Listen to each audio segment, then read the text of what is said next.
कहते हैं कि हम इंसानों की क्यूरियोसिटी का कोई अंत नहीं होता। हम अपने भविष्य के बारे में जानने के लिए हमेशा कोशिश करते रहते हैं और साइंस हमें इसके बारे में जानने के लिए काबिल भी बनाती है। हमें पता है कि साल 2029 में एस्ट्रॉयड एपोफिस धरती के पास से गुजरने वाला है। हमें ये भी पता है कि साल 2100 तक धरती के पॉपुलेशन में बहुत बड़ा ड्रॉप आने वाला है। शायद आपने सुना होगा कि अगले करीब 15,000 साल में सहारा डेजर्ट के ग्रीन होने की पॉसिबिलिटीज जताई जा रही है। और आपको ये भी पता होगा कि अगले करीब 540 करोड़ सालों में हमारे सूरज में सुपरनोवा एक्सप्लोजन हो जाएगा। लेकिन क्या आप बता सकते हैं कि अगले कुछ गूगलप्लेक्स ईयर में क्या होगा? मगर आप में से कई लोगों को गूगलप्लेक्स का मतलब नहीं पता होगा। जब हम 10 के ऊपर 100 की पावर लगाते हैं तो इस नंबर को हम गूगल कहते हैं। और अगर हम 10 पर गूगल की पावर लगा दे यानी कि 10 to the power 10 to the power 100 तो हम इसे गूगलप्लेक्स कहते हैं। आई एम श्योर आप में से कुछ लोग इस नंबर को कॉपी पर लिखना चाहते होंगे, लेकिन आप ऐसा नहीं कर पाएंगे। ये नंबर इतना ज्यादा बड़ा है कि अगर आप इसे पूरा लिखने की कोशिश करेंगे तो विजिबल यूनिवर्स की सारी जगह भी कम पड़ेगी। जी हाँ, आपने बिल्कुल सही सुना।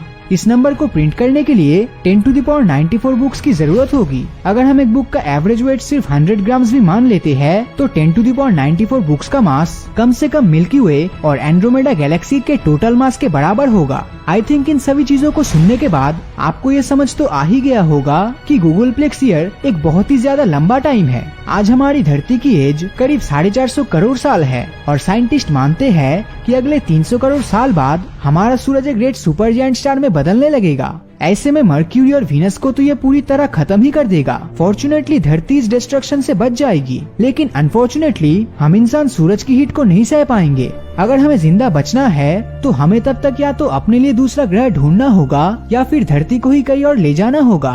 पर क्या हमारे पास सच में 300 करोड़ साल है? आज हमारी धरती का एवरेज टेम्परेचर 14 डिग्री सेल्सियस है, लेकिन आज से 150 करोड़ साल बाद ये कम से कम 40 डिग्री सेल्सियस तक पहुंच जाएगा। इस कंडीशन में जिंदा रहने के लिए हमें किसी दूसरे एक्सोप्लैनेट को ही ढूंढना होगा और होपफुली हम अगले 1000 साल में वहां तक जाने में सक्षम भी हो जाएंगे। आज से करीब 450 करोड़ साल बाद हमारी मिल्की वे गैलेक्सी पड़ोसी गैलेक्सी एंड्रोमेडा से टकरा जाएगी और ये दोनों गैलेक्सी आपस में मर्ज होकर मिल्ड्रोमेडा गैलेक्सी का फॉर्मेशन करेगी। इस टक्कर के दौरान दोनों गैलेक्सीज के सेंटर में स्थित सुपरमैसिव ब्लैक होल भी टकरा जाएंगे और इस कोलिजन के कारण बहुत सारे स्टार्स या प्लैनेट या तो खत्म हो जाएंगे या फिर गैलेक्सी से बाहर जाके रोग ऑब्जेक्ट्स बन जाएंगे। करीब 1000 करोड़ साल बाद हमारा सूरज एक व्हाइट डॉर्फ बन जाएगा और उस समय इसमें कार्बन और ऑक्सीजन का कंटेंट सबसे ज्यादा होगा एंड फॉर दैट रीजन इसकी लाइट और हीट बहुत ही कम हो जाएगी। 10,000 करोड़ साल बाद हमारे यूनिवर्स के ऑब्जेक्ट एक दूसरे से दूर जाने की वजह से बिग बैंग के दौरान बनी एनर्जी को लूज करने लगेगा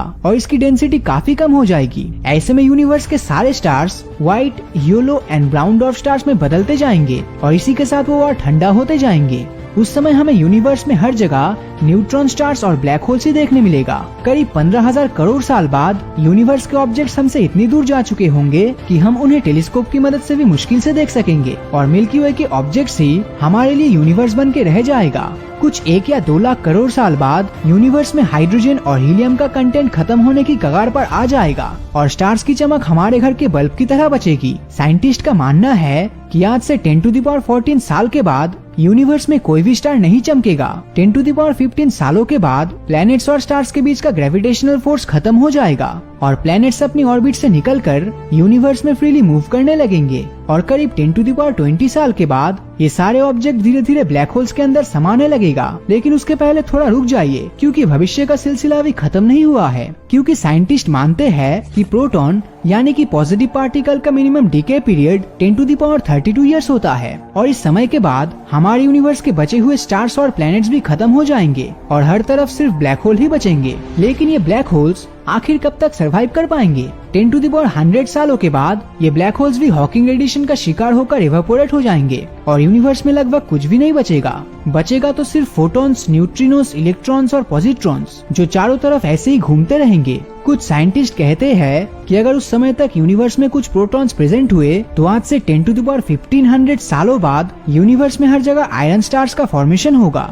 लेकिन समय के साथ लिक्विड आयरन से बने हुए ये स्टार्स भी कोलैप्स हो जाएंगे और ब्लैक होल और न्यूट्रॉन स्टार्स में बदल जाएंगे। कुछ लाख करोड़ साल के बाद ये ब्लैक होल्स और न्यूट्रॉन स्टार फिर से एवापोरेट हो जाएंगे और इसी के साथ वो खत्म भी हो जाएंगे। लेकिन साइंटिस्ट का मानना है कि सारे आयरन स्टार्स ब्लैक होल्स में नहीं बदलने वाला है और गूगल पे 1 साल गुजर जाने के बाद भी ये एग्जिस्ट करेंगे। और क्या आप जानते हैं कि ये खत्म कैसे होंगे? ये खत्म होंगे एक बहुत बड़े एक्सप्लोजन के साथ, जो शायद यूनिवर्स में एक नया बिग बैंग होगा और समय के साथ नए स्टार्स और गैलेक्सीज को जन्म देगा। उस समय तक यूनिवर्स में हम इंसानों का अस्तित्व कायम रखना तो इम्पॉसिबल सी बात लगती है, लेकिन मैं उम्मीद करता हूँ कि यूनिवर्स में कोई न कोई एलियन सिविलाइजेशन इन सभी इवेंट्स को अपनी आंखों से देखने और इन्हें ऑब्जर्व करने के लिए जिंदा जरूर बचेगी। वैसे आप इसके बारे में क्या सोचते हैं? हमें कमेंट करके जरूर बताएं। और अगर ये वीडियो आपको अच्छा लगा हो तो इस वीडियो को लाइक और अपने दोस्तों के साथ शेयर करना मत